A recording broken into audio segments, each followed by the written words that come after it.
A igreja está feliz de receber o pastor Marcos Feliciano mais uma vez. Isso. Deus abençoe. Muitíssimo.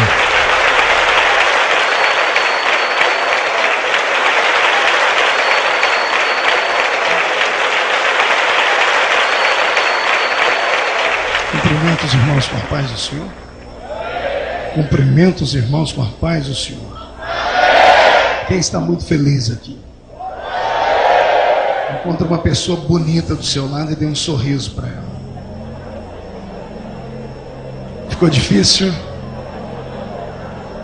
Se não tiver ninguém bonito aí, pode olhar para mim então e sorrir, ok? Vamos estar em pé mais uma vez. É uma alegria muito grande poder estar aqui de volta no Projeto Vida Nova de Irajá. O apóstolo Ezequiel Teixeira, que é um amigo, um pai. Ele me abandonou, mas hoje eu fiquei muito feliz quando olhei minha agenda e vi que era para cá que eu vim. Muito obrigado. O Senhor me adote como filho. O Estado do Rio de Janeiro já me adotou, né? Sou apaixonado pelos cariocas. Estou até arrastando o R já. Estou até arrastando o R. Eu não sou libanês, professor. Eu sou descendente de português, olha só. Você riu por quê, irmão? Não entendi a risada. Abra sua Bíblia comigo. No livro dos Atos dos Apóstolos, capítulo de número 3.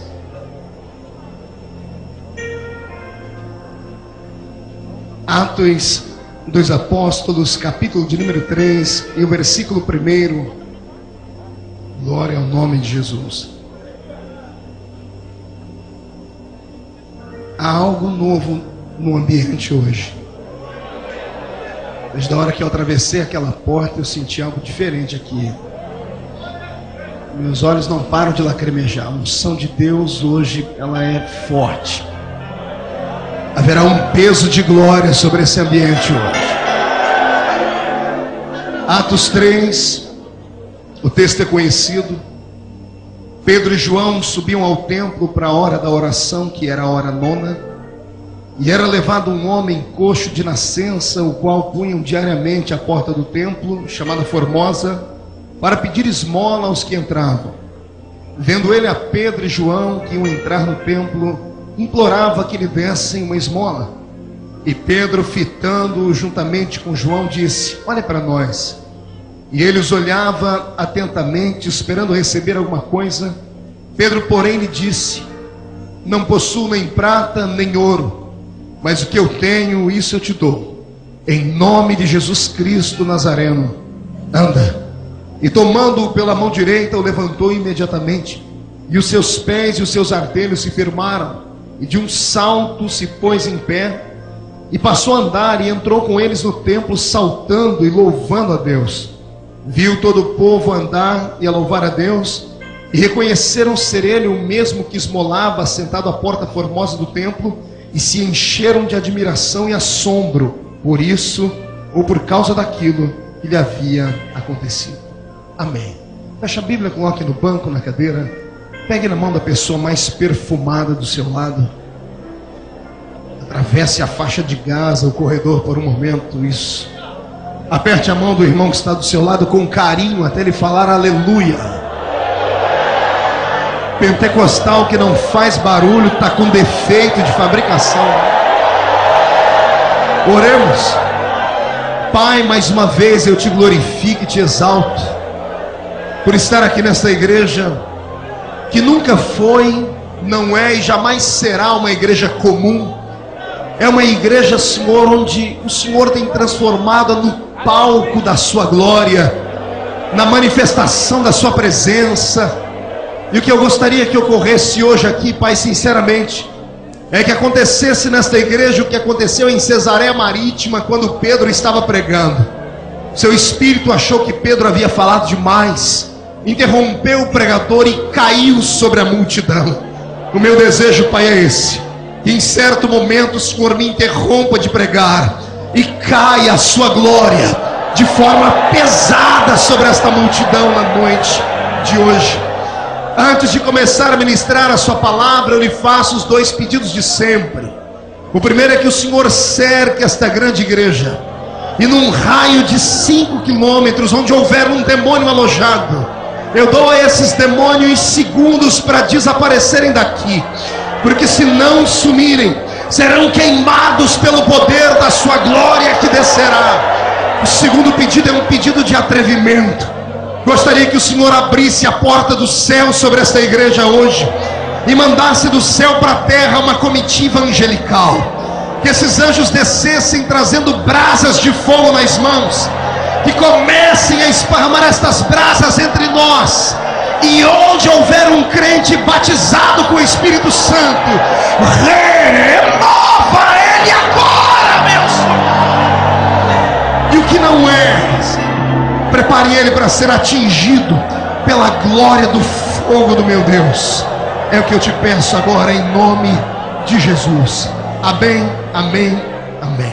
Os que podem, tomem seu assento, aplaudindo a Jesus, porque Ele é bom, porque Ele merece.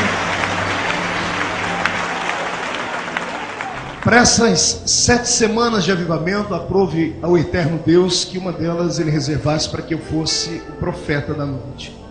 E eu pedi ao Senhor uma mensagem de impacto, uma mensagem que viesse trazer alegria e responsabilidade ao coração de toda a igreja. A palavra avivamento está em uso, não só aqui, mas nos quadrantes do planeta Terra. A igreja sente a necessidade de uma experiência mais forte, mais íntima, de uma experiência metafísica, sobre-humana. A igreja carece de um toque divino, porque os dias são maus e a igreja tem sido atingida, atacada. Satanás não tem tido piedade. Todas as oportunidades e brechas que ele tem encontrado, ele tem mirado seus mísseis contra a igreja. E ora é uma tribo que é atingida, ora é outra tribo que é atingida. E as tribos que não são atingidas deveriam orar, pedir a Deus para confortar as que estão sendo atingidas e pedir a Deus que os guarde para não serem atingidos. Estou falando por parábolas e eu sei que o povo do Senhor é inteligente, sabe muito bem do que eu estou dizendo. Estamos na mira de Satanás e ele tem lutado muito para nos atormentar. E um dia desses, orando como bom pentecostal que sou, eu dei um pinote para cima, fiquei com raiva do diabo e disse: fique sabendo, Satanás, que a partir de hoje eu vou convocar a igreja para uma revolta. Chega de ser atormentado. Agora quem será atormentado será você. Nós vamos atormentar o diabo daqui para frente. Se houver algum demônio escutando por aí, leve a mensagem correndo ou voando ao inferno, porque o povo que veio nessa noite não volta para casa andando. Vocês voltam voando nas asas da revelação do Senhor. E só para eu ter certeza que estou pregando para o povo certo, aquele grito de glória a Deus que faz estremecer irá. Perfeito. A mensagem de hoje, o tema da mensagem de hoje é as igrejas que assombram. E não se assuste com essa palavra, porque ela não é feia e não está alienada a nada fantasmagórico, a nada feito de ectoplasma. Esta palavra assombro, ela não tem um sentido pejorativo. Pelo contrário, uma palavra que diz que vamos provocar espanto, vamos chamar a atenção dos homens. E é isso que o Senhor Deus dará sobre a sua vida, sobre a sua congregação depois de hoje. A sua igreja vai assombrar este século. Precisamos de igrejas assim. Precisamos de um povo que possa se erguer e saber usar a autoridade e o poder que tem.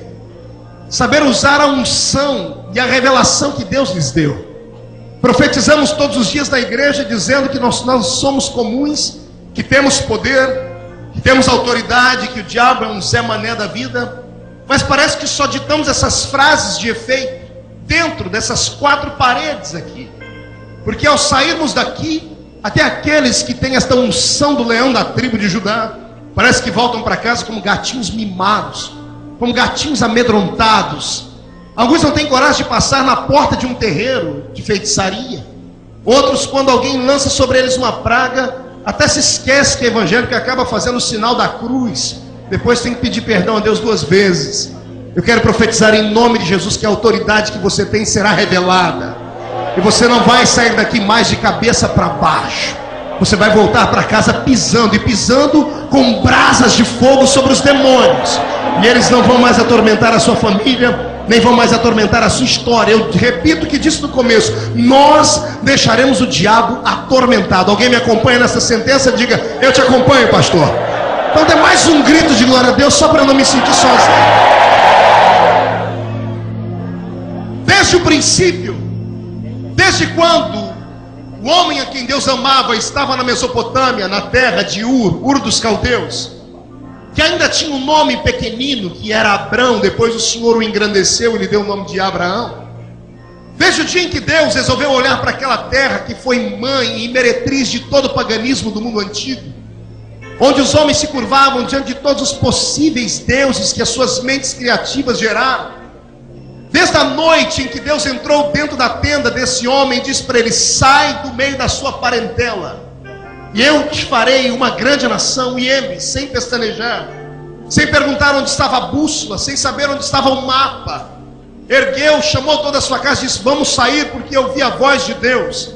E eu imagino a família toda dizendo: mas qual Deus falou com você? Baal, Astarote, Marduk, Azera, a pseudo-deusa assim da Mesopotâmia. Qual Deus falou contigo, Abrão? E ele dizendo: o Deus que eu não posso ver, mas que eu posso sentir, porque quando ele falou comigo, as minhas entranhas se contorceram inteiras. Levantemos agora e vamos sair sem saber para onde ir. Nesse ato nasceu ali o grande desejo de Deus de ter uma igreja, porque a palavra igreja no grego é eclésia ou eclesia, e o significado literal dela é exatamente isso: chamados para fora. Quando eu vejo Deus chamando Abraão da terra de Ur dos Caldeus, que gerara o sentimento de idolatria no coração dos homens, levando ele para o meio de um deserto, e depois dando a ele a promessa de autoridade, de revelação, de prosperidade, de crescimento, eu vejo Deus já nascendo, ou melhor, nascendo dentro da mente dele, o que nós chamamos hoje de igreja pré-estabelecida. E todos os templos que foram erigidos a partir de Abraão, todos os templos que foram erigidos a partir da sua família, das descendências que vieram depois, eu vejo o Senhor Deus se manifestando neles, e eles sempre assombraram a raça humana. Eu posso imaginar o povo de Deus caminhando pelo deserto e meio sem saber o que fazer, porque depois de quase 500 anos na terra do Egito, era impossível que eles não ficassem perdidos sem saber o que adorar, como adorar e onde adorar.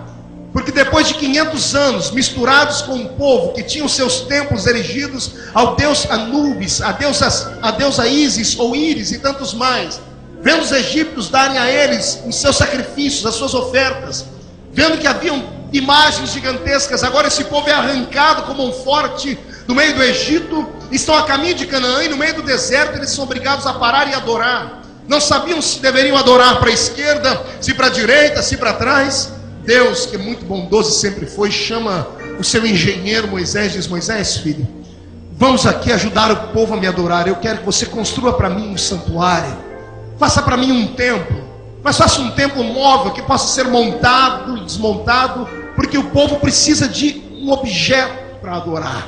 Não adorar o objeto, mas um objeto onde eles possam estar fixos para adorar. E foi isso que o Senhor Deus deu a Moisés, e Moisés construiu o que foi para nós o primeiro templo móvel de Israel, que era o tabernáculo. Aquele lugar todo sagrado, bem místico, carregado de coisas belas, de coisas incríveis e de coisas exóticas, porque até pele de golfinho foi usada na confecção daquele santuário. Um santuário dividido em 3 ambientes, que Deus depois transformou isso em regra de fé, para que todos nós pudéssemos caminhar por eles: o átrio, o lugar santo e o lugar santo dos santos. E nós sabemos muito bem as coisas que aconteciam lá dentro, porque quando o povo paravam para adorar, a nuvem que os guiava parava, eles armavam aquele santuário, e as coisas que aconteciam lá dentro eram para assombrar qualquer um.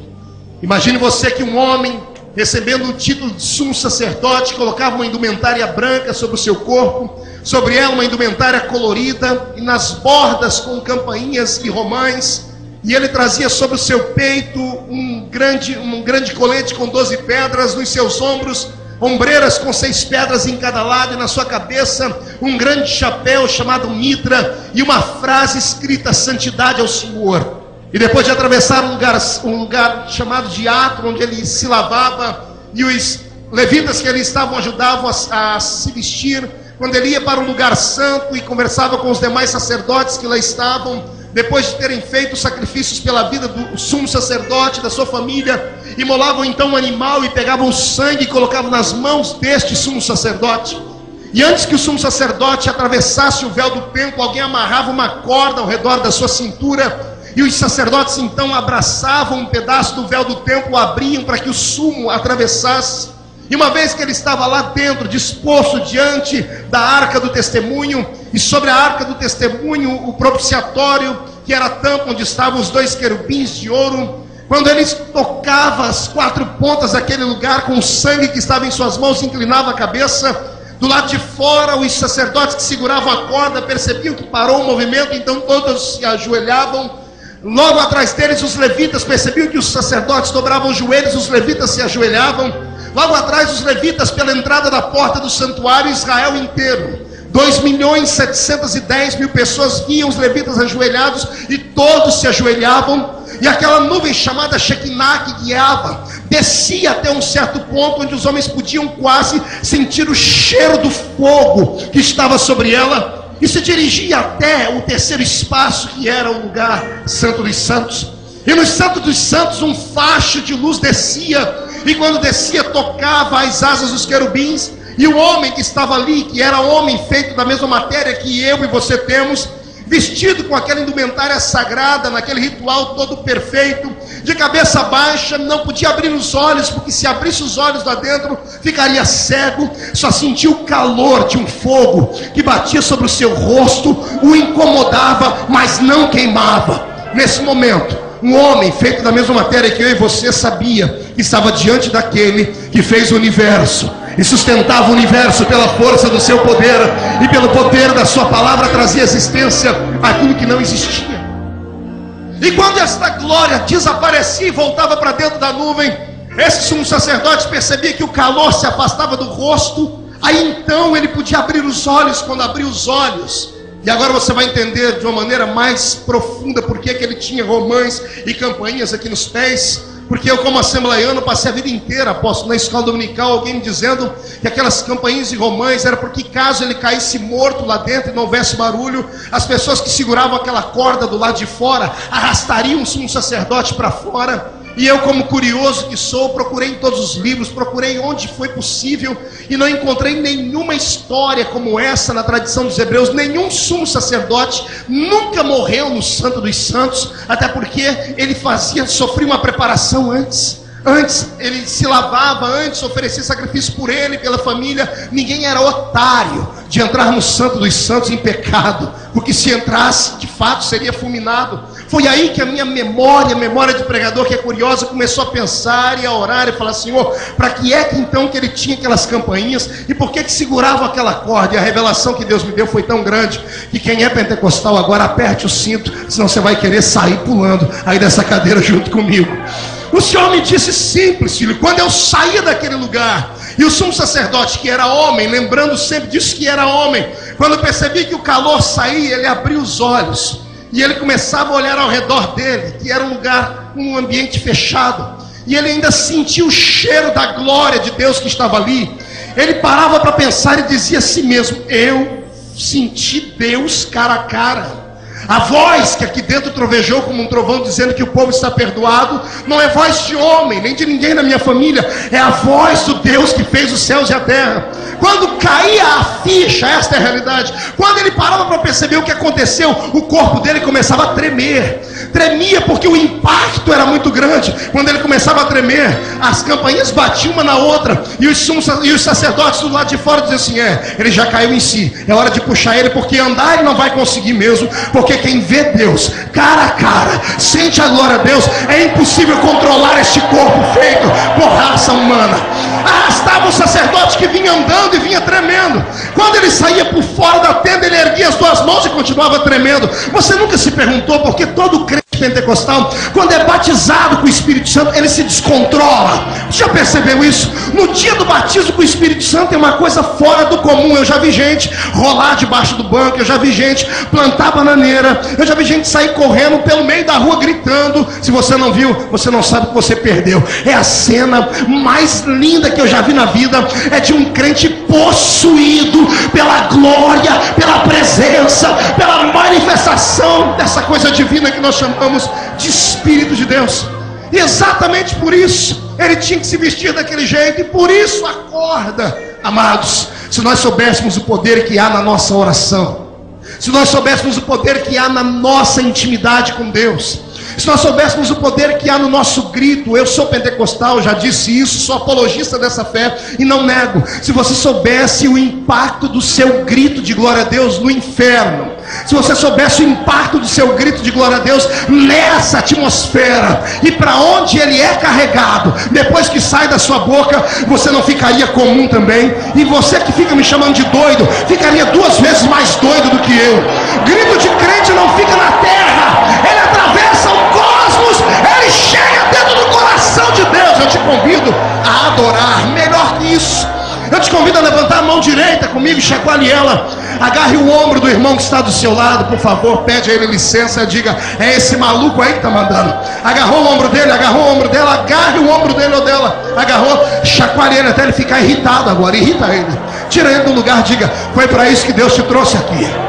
Deus vai sacudir a sua fé, Deus vai sacudir a sua alma, Ele vai avivar a sua história, mas por favor, adore!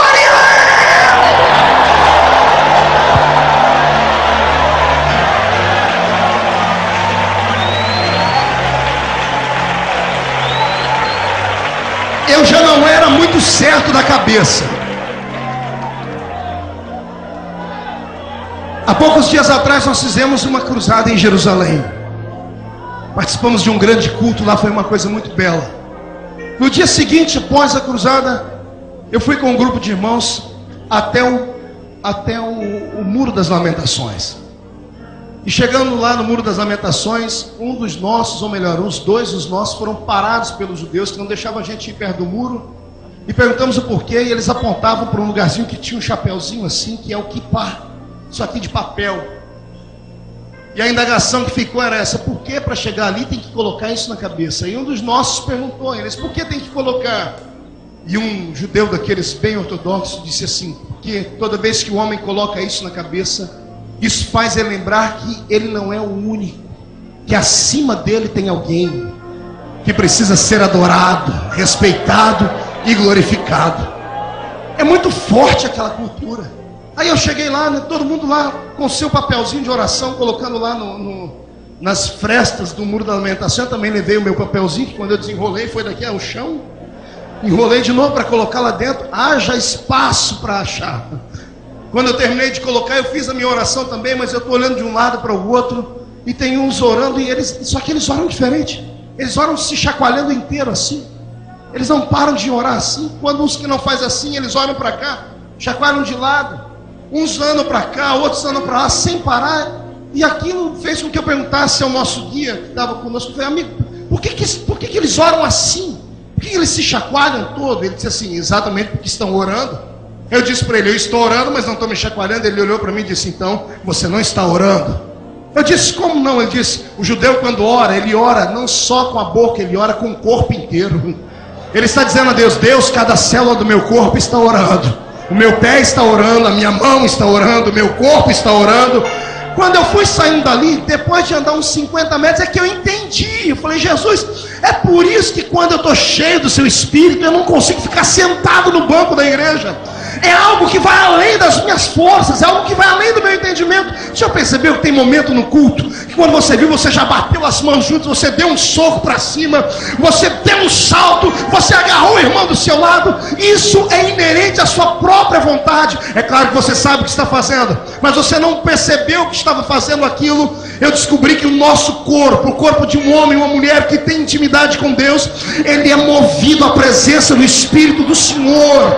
Quando você está num culto e absorve a presença do Deus eterno que está aqui dentro, tudo pode acontecer. Me preocupa muito É olhar para algumas pessoas aqui de cima que ficam paradas, paralisadas, exatamente como pessoas que parecem ter morrido há muito tempo e esqueceram de deitar. Eu te convido hoje a voltar a respirar o hálito do meu Deus e a entender que essa nossa fé é uma fé diferente. Essa nossa fé é uma fé viva, é uma fé fervorosa. E crente pentecostal, repito, que entende de Pentecoste, não vive de saudosismo e nem de teoria, mas que vive da experiência pentecostal. Culto para ele só tá bom quando a tampa da chaleira voa lá para cima. Se é verdade, eu quero ouvir o grito dos pentecostais aí.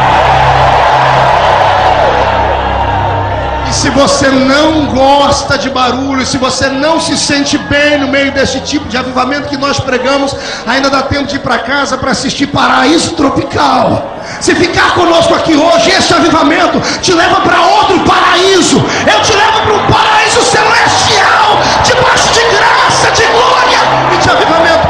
Deus hoje quer uma igreja que venha assombrar, uma igreja que venha ser ainda o palco das suas revelações. Saia do tabernáculo comigo e entre no templo de Salomão. Vem para o dia da inauguração dele. Você vai ver o que é glória, você vai ver o que é poder, o que é unção. Você vai ver a mesma nuvem que se aproximou daquele tabernáculo se aproximar agora do templo fixo, erigido pelas mãos, entre aspas, de Salomão, mas que saiu do coração, do desejo do grande Davi. E no dia da inauguração, o próprio Deus entrou com a sua nuvem dentro daquele lugar. Deus pegou a sua carruagem celeste, sua Shekinah, e entrou dentro daquele santuário. E a Bíblia diz que a glória do Senhor era tamanha e era tão grande que alguns sacerdotes não conseguiam ficar ali de pé para poderem adorar ou ministrar diante do Senhor. Todas as vezes que você vê Deus se manifestar dentro desses templos, e até mesmo depois que este templo de Salomão foi destruído, logo na época do templo de Zorobabel, quando você entra pelo reinado de Israel sendo reconstruído, e o templo que agora é erigido é infinitamente menor do que aquele em glória e em poder, humanamente falando, você vai ver ainda um profeta dizendo: a glória do segundo templo será maior do que a glória do primeiro templo. E você vai ver agora, nós entramos pela parte do Novo Testamento, chegamos na porta de um templo, e uma porta que se chamava Formosa, uma igreja bela, um templo arquitetado, um templo construído, um templo que era para os hebreus a sua maior indumentária sagrada, que era para eles um orgulho próprio, um templo lindo, que tinha até o prestígio de Roma, que recebiam até dinheiro para que pudessem cuidar da limpeza e de todos os rituais que ali tinham. Mas todos os dias alguém era posto naquela porta, e todos os dias alguém alimentava as esperanças daquele homem com apenas moedinhas, até que um dia aquele santuário recebeu dois homens que eram diferentes. Dois homens que estavam transtornados com a religião parada, com a religião arcaica. Estavam atropelando todo tipo de sistema religioso falido e queriam algo novo. Que queriam de fato ver a glória do seu Deus mais uma vez ser manifesta dentro deste ambiente. E a conversa e o diálogo de Pedro e João com este coxo, ao invés de me trazer muita alegria, me traz aqui dentro do peito um aperto. Porque ambos olharam para os olhos daquele homem e viram nele uma necessidade que a igreja de dentro não podia dar. Que o templo erigido, por mais bonito, rico, rituais e coisas cabalísticas que haviam ali dentro, não podiam dar. O homem vivia pedindo a eles dinheiro. Mas é o meu irmão Pedro, aquele de sempre, aquele que sempre fazia aquilo que ninguém mais tinha coragem de fazer, aquele que sempre trocava as mãos pelos pés e deixou Jesus em saia justa várias e várias vezes. Aquele atrevido Pedro, e eu gosto muito de usar esta palavra, atrevido. Deus é apaixonado por gente atrevida. Eu acho que o que falta na nossa geração é isso. São homens e mulheres atrevidos.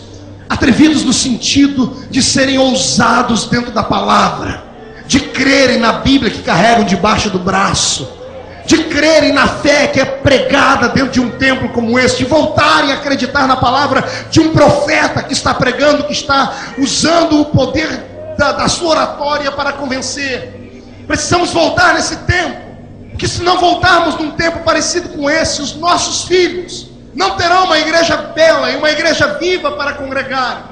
Congregarão em esqueletos, vão congregar em mausoléus, vão entrar em megatemplos belos, suntuosos, mas sem vida, sem essência, sem unção e sem garra e sem graça. Os nossos filhos precisam voltar a congregar em igrejas que assombram, em igrejas que você sabe como o culto começa, mas não tem noção nenhuma de como é que vai terminar. Precisamos voltar a dizer ao povo que o nosso Deus não trabalha com formas. Deus não é confeiteiro, porque tudo que é posto em uma forma sai exatamente como programado. Deus não trabalha com formas, Deus trabalha com formas. O que faz a bênção divina se aproximar e a unção se esparramar e o poder sobre-humano criativo de Deus operar, não é o pregador que fica pregando, gesticulando ou dizendo.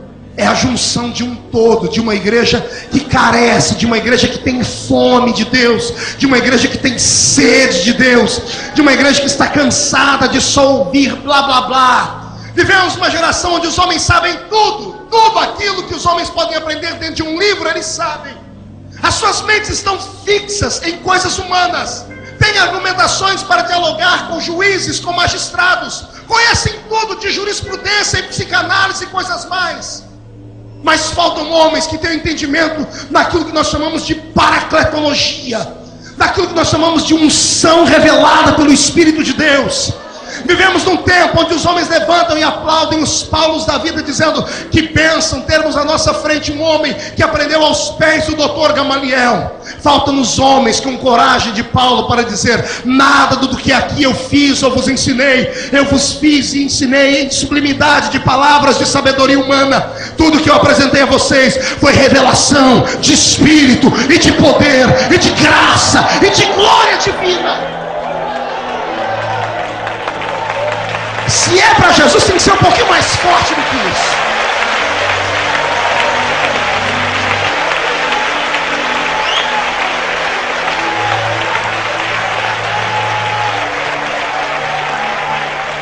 As nossas igrejas têm o levanta e anda. Não. Temos o ouro e a prata. E o ouro e a prata parecem que falam muito mais alto do que o levanta e anda.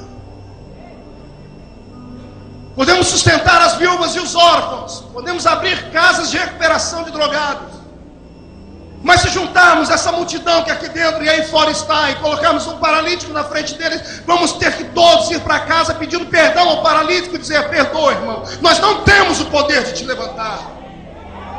E aí usamos os argumentos mais chinfrins: é porque não foi a vontade do Senhor, é porque não foi o tempo, é por causa disso ou daquilo. Eu estou cansado disso. Eu estou cansado de ver a nossa geração entrar dentro da igreja, ouvir, mastigar, colocar no papel e achar que isso é só uma filosofia de vida. Cristianismo não é só filosofia de vida. Cristianismo é uma revelação da unção e da autoridade que Deus deu ao primeiro homem no Éden, e lá ele perdeu. A unção que Deus deu a Adão no Éden foi muito maior do que só administrar a terra. O Senhor disse a ele: sujeitai a terra, dominai a terra. Esta é a unção que o Senhor Deus deu a mim e a você. Unção para dominar, para sujeitar. Não é para sermos capachos de Satanás, é pelo contrário. É para Satanás ser um serviçal. Não é para sairmos daqui morrendo de medo de obra de macumba, pelo contrário. É para irmos nas obras de macumba e meter o pé em tudo aquilo e dizer que a glória e a graça ainda está sobre a nossa vida. Igrejas que assombrem.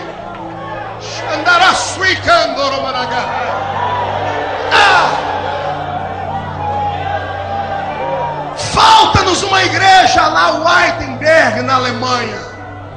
Uma igreja que empreste as suas portas para que um profeta vá na frente dela e pregue contra todas as heresias, e contra toda a frieza, e contra todo o poder que o homem possa ter inculcado dentro das mentes e colocado o jugo sobre os homens.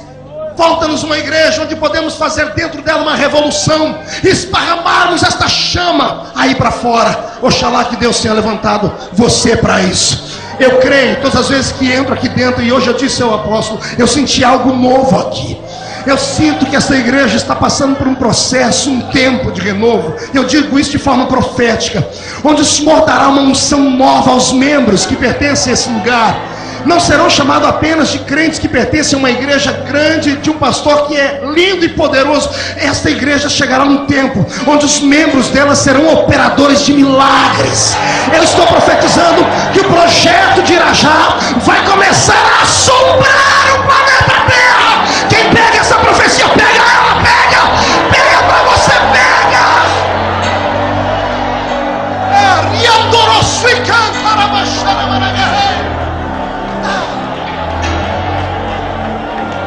Meu Deus, não faz muito tempo,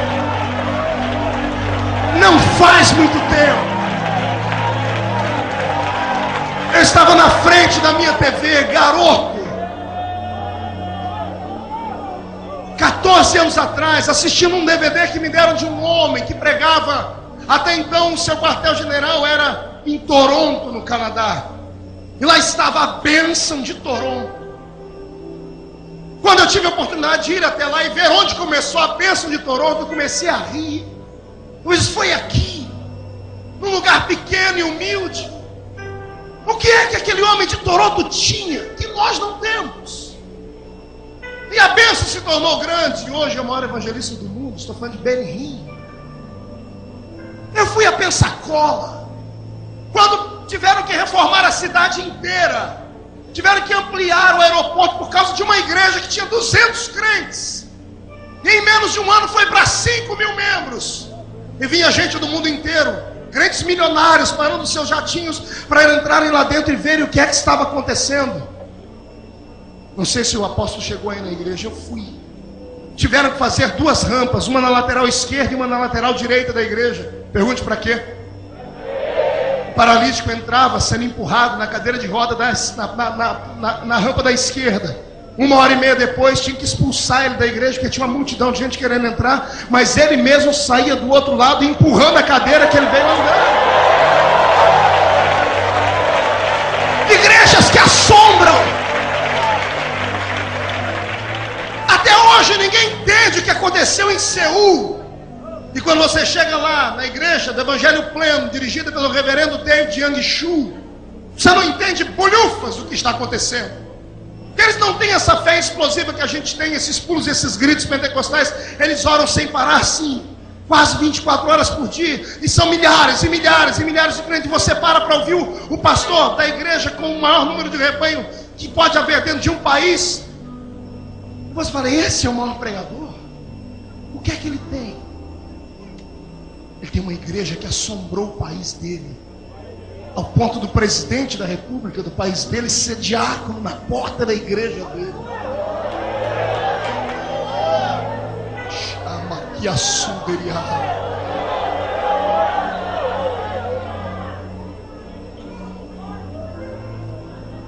Falta-nos uma igreja que assombra.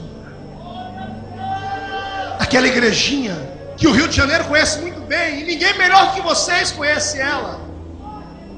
Criada no solapé dos montes, feita nos morros, de madeirinha, de toda quebrada, com os irmãozinhos sem dente, não sabe nem falar direito.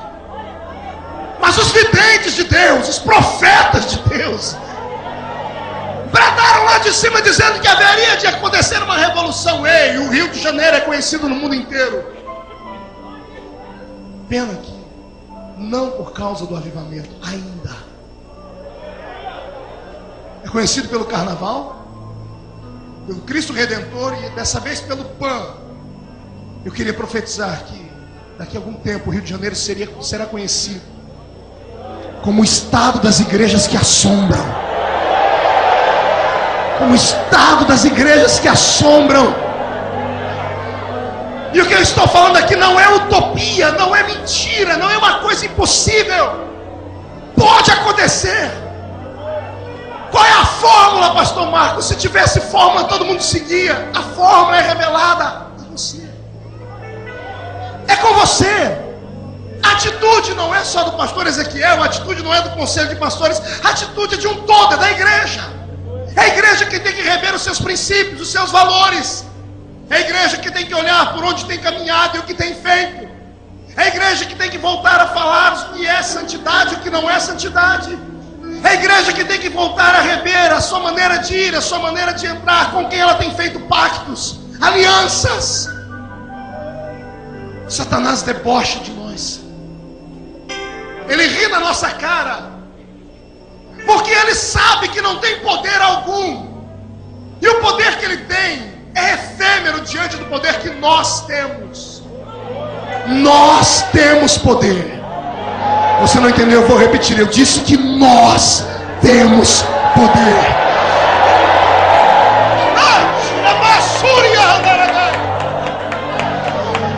Essas línguas que você fala aí, que você nunca aprendeu em escola, só você tem isso. Isso não é só um sinal, isso não é só um clichê pentecostal, isso é autoridade. Isso é uma mensagem direta no ouvido de Deus. Deus para te escutar, ninguém entende, só Ele entende. Ore mais em línguas, use mais a autoridade que o Senhor te deu.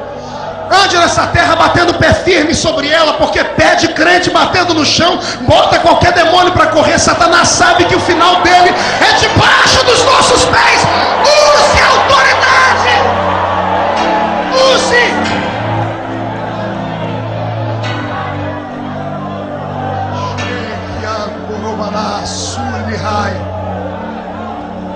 A sua igreja assombra alguém, querido? A sua igreja assusta alguém? Pastor, não, porque não é a vontade de Deus. Quem disse que não? Eu vou lhe dizer como é o seu Deus. Pense num ser que é um gentleman, um cavalheiro. É o seu Cristo. Ele não vai além daquilo que você deseja e não faz aquilo que você não quer. Ele só age de acordo com a sua vontade, no quesito de glória, avivamento, unção e poder. Ele poderia interferir na história? Poderia, mas jamais fará, porque ele estabeleceu leis. O livre arbítrio é um deles. Como é que ele pode avivar a congregação onde você vai, se você morre de medo disso? Como é que ele pode trazer o avivamento que ele procura trazer sobre a nossa nação, se muitos líderes têm medo disso? Ah, pastor, é porque todo avivamento gera excessos. Qualquer um de nós sabemos disso. Mas são excessos que podem ser trabalhados. São excessos que com carinho podemos chegar a um denominador comum sem escracharmos. Podemos ser elegantes. Os que têm mais experiência, que ensinem os outros com carinho, com respeito, mas por favor, não jogue água em cima desta chama, porque é melhor não conhecer esse fogo do que conhecer e alguém ter apagado ele. E a minha oração nesses dias é que o meu Deus, na calada da noite, vá até os carros-pipas de Satanás, até os bombeiros que ele tem usado para apagar esta chama do avivamento, enquanto dormem esses demônios, porque o Deus de Israel não dormita e não dorme. Ele troque a água por combustível, e cada vez que tentarem apagar esta chama, mais ela se acende, mais ela se esquenta, mais ela vai se abrasar. Eu profetizo em nome de Jesus que a sua igreja vai sofrer um impacto da glória de Deus tão grande. Não será o vento da brisa suave da caverna de Elias, será o furacão de Atos capítulo 2. Eu profetizo em nome de Jesus Cristo que línguas repartidas como que de fogo vão começar a pegar os crentes da sua igreja. E aqueles que nunca falaram em línguas, que comecem a receber isso aqui dentro agora.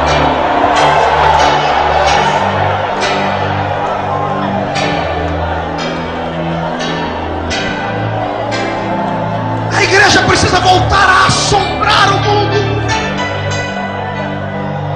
Os homens têm que parar na frente das nossas igrejas e perguntar o que quer isso dizer. O que significa esse barulho? O que significa essa pureza? Temos que assustar os homens não apenas com os nossos gritos e pulos, mas com o nosso testemunho. E esse talvez seja o maior poder que a igreja tenha, o poder do testemunho pessoal. Você mostrar a alguém que a sua vida mudou sem ter que falar nada.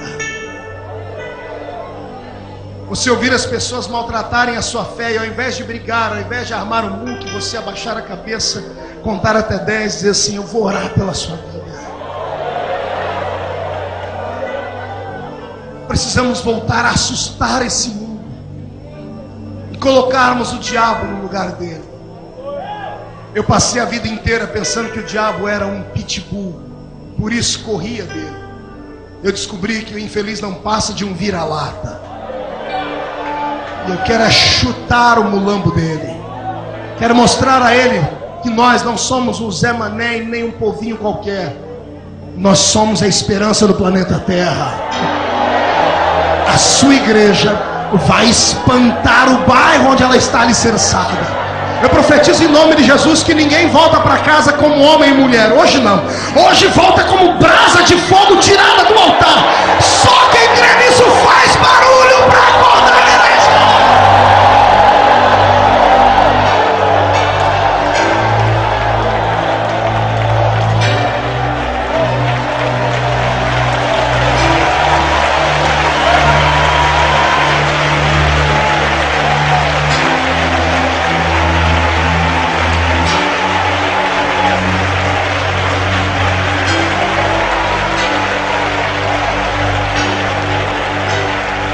Ouça, e já vou terminar.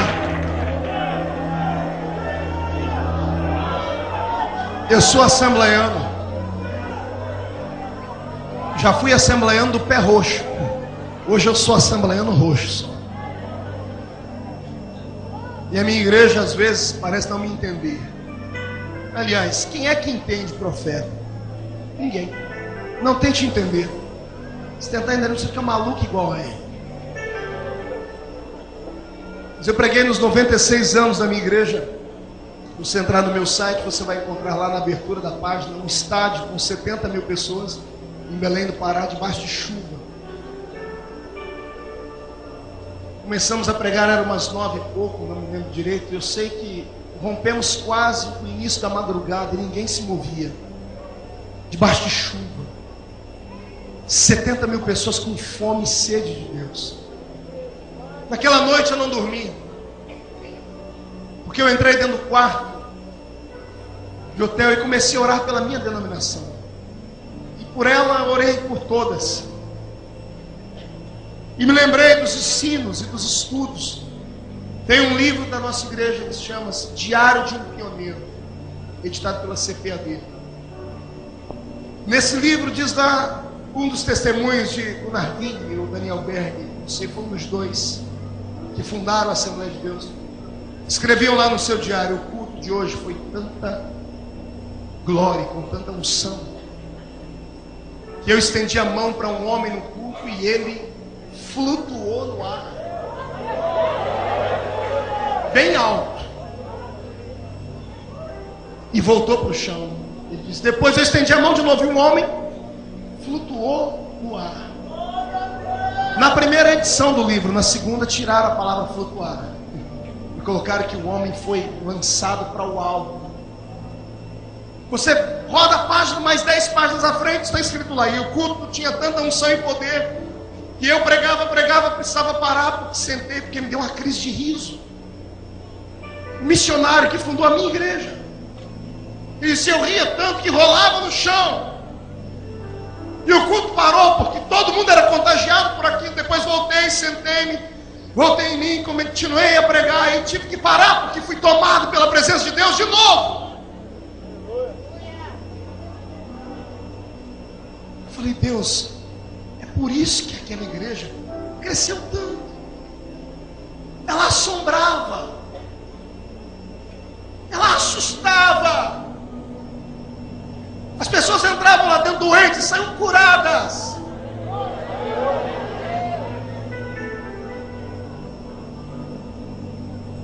E hoje eu entro entro em tantos templos porque eu prego desde muito cedo. Em alguns lugares que quando eu olho para trás eu digo, essa não pode ser a minha igreja. Porque lá na porta está escrito que é o nome da minha igreja, mas dentro não tem a unção e a graça que tinha no princípio. Aí alguém se levanta e diz assim, não, é porque as coisas mudam. A gente amadurece. Eu não quero amadurecer nunca. Se for para me esfriar na fé, eu quero ser um menino para sempre. Eu quero que as pessoas puxem minha orelha, me chamem de Zé Mané, me chamem de quadrado, me chamem de retangular, me chamem do que for, mas não tirem, em nome de Jesus, essa alegria que eu tenho no meu peito, de ser um pentecostal genuíno, de adorar a Jesus com os meus gritos, os meus pulos, os meus saltos, e de ver as minhas lágrimas caírem num culto como esse. Está na hora da nossa igreja, eu não digo como denominação, mas da igreja, o corpo de Cristo se erguer, se levantar e fazermos ao redor da nossa igreja um bloqueio contra as hostes do diabo. Chega de andarmos pela cabeça dos outros. Chega do mundo lá fora ditarmos como temos que ser, como tem que ser a nossa igreja, como tem que ser o nosso ritual. Nós temos um manual que é a Bíblia Sagrada. Nós temos homens de Deus à frente da liderança da igreja. Está na hora de mostrarmos ao mundo que nós viemos para transformar ele, não para sermos transformados por ele. Eu quero crer que depois desse congresso, o Senhor Deus vai transformar a sua casa num altar que vai voltar a fumegar, e a glória de Jeová vai te tomar naquele ambiente.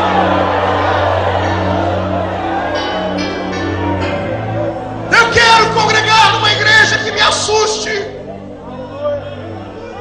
onde ao entrar dentro dela eu tenha dificuldade para respirar, onde eu tenha temor a ponto de não querer mascar um chiclete dentro da igreja, onde eu tenho vontade de entrar no templo e nem conversar com quem está do meu lado, porque a qualquer momento Deus pode se revelar e se manifestar a mim pessoalmente. Eu quero congregar numa igreja que quando o levita pega um instrumento para tocar, ou a outro pegue para cantar, um paralítico dê um grito lá porque foi atingido pela unção e se levante. Eu quero uma igreja que me assombre.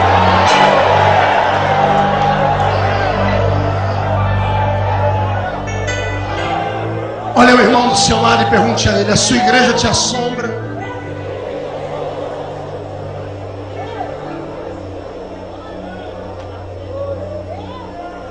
Agora com um semblante de fera, olha para o seu irmão e diga a ele: a sua igreja te assombra? Ou você sai de lá assombrado?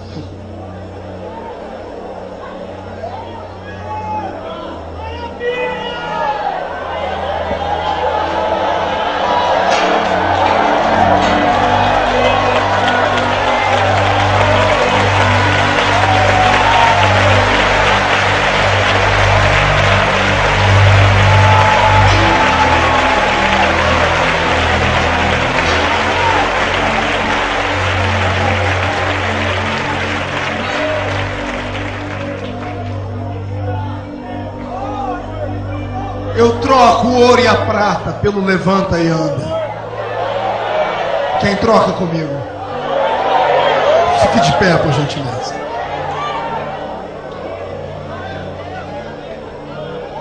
Coloque tudo que tiver na sua mão no banco. Pegue na mão do irmão que está do seu lado.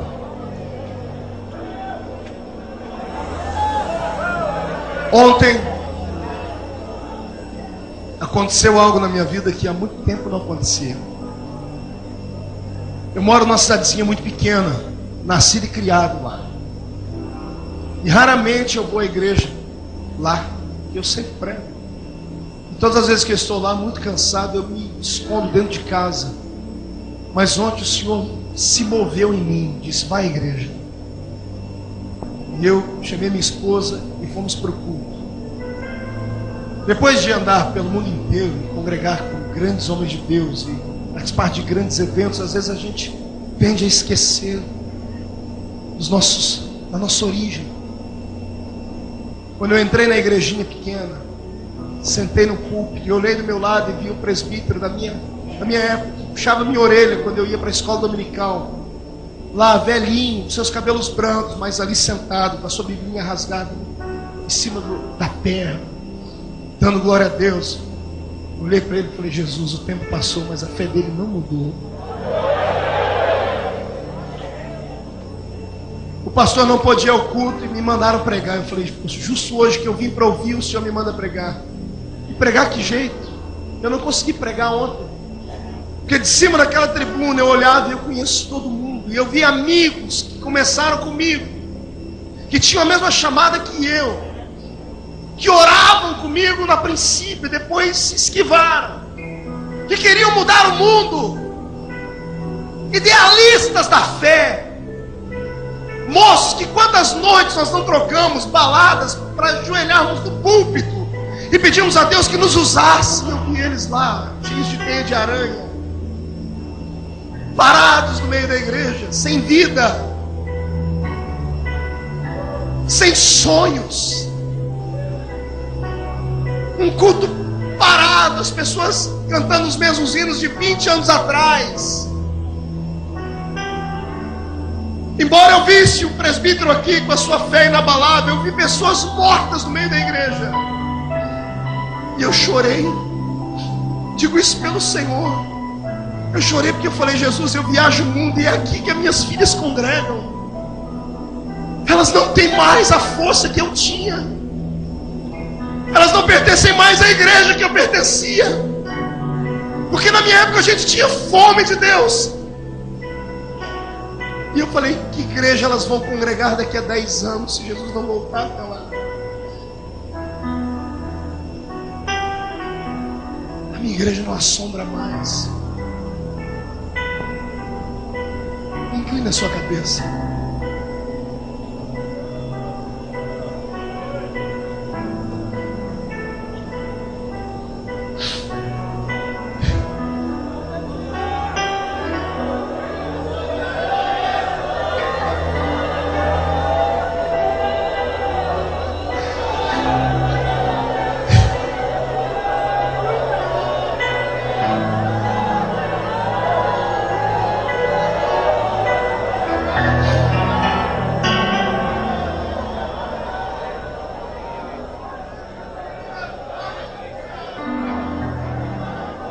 Meu Deus, tem uma multidão na minha frente.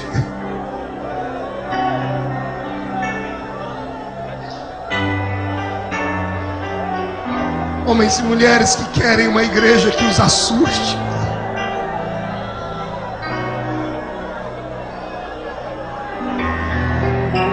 Queremos uma igreja que nos assombre.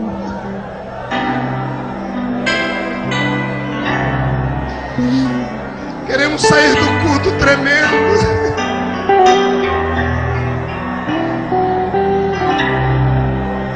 Queremos sair do culto sabendo que o Senhor esteve ali. Traz a sua Shekinah!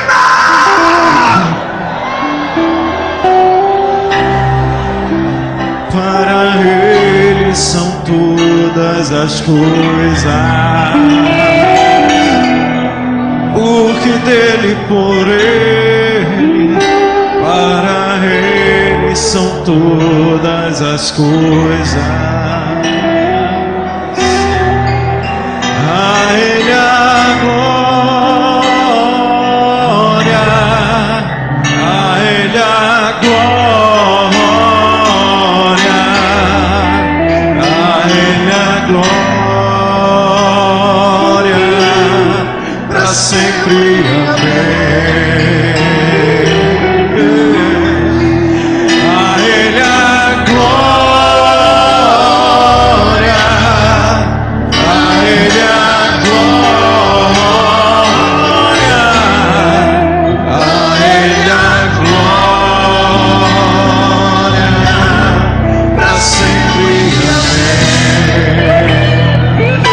Solte a mão do seu irmão, pegue ele pelo braço, traz ele mais perto, mais íntimo. Ah, esse fogo tem que se alastrar. Se segura, projeto Irajá.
seu irmão: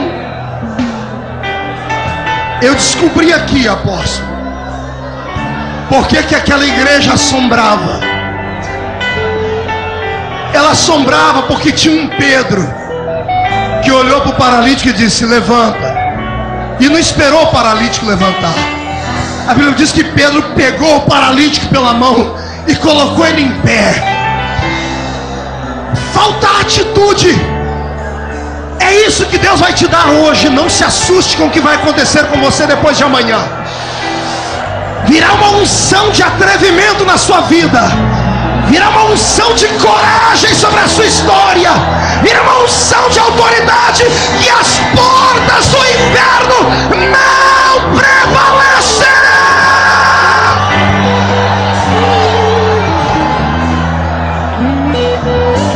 Levante as duas mãos, abra ela, abra. Chacoalhe elas.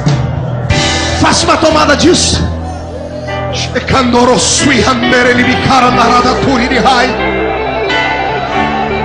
Foi num culto como esse.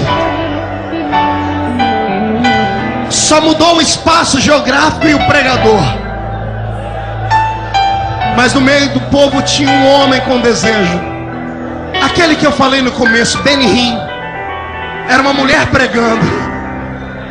E o que ele queria, Deus deu para ele no meio da multidão. Pai, onde houver uma mão chacoalhando, coloca sobre ela a unção da intrepidez, a unção da autoridade, a unção da força, a veemência da sua glória. Essas mãos não serão comuns.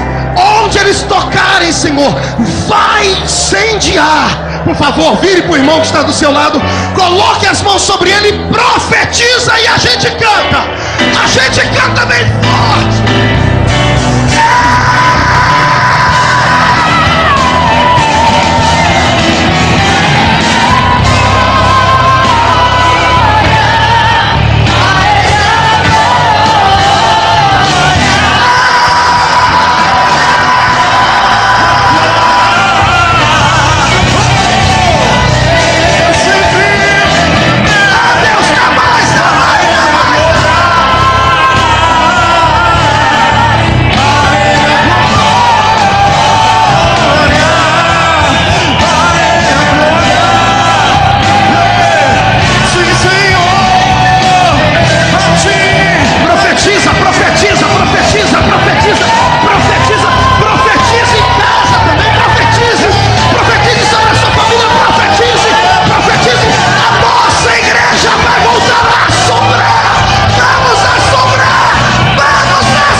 Mão direita aberta.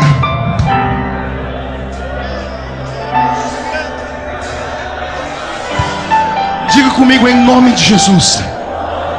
Todos os demônios que bloquearam a visão da minha igreja, que roubaram a intrepidez da minha igreja, que escureceram os horizontes da minha igreja, que esfriaram a minha fé, que apagaram o fervor que havia em mim, que destruíram a minha família, que tomaram posse do meu coração, que destruíram o meu trabalho. Eu ordeno para a palma da minha mão agora. Não estou pedindo, eu estou ordenando para a palma da minha mão agora. Fecha a sua mão, fecha. Levante lá em cima. Eu vou contar até 3. No 3 você joga no chão e pisa em cima. E se prepare.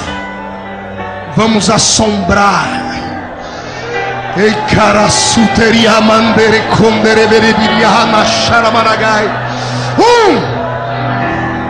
A sua vida não é mais a mesma depois de hoje. 1,5. A sua casa será a plataforma do avivamento nessa terra. 2. Esta igreja crescerá 100%.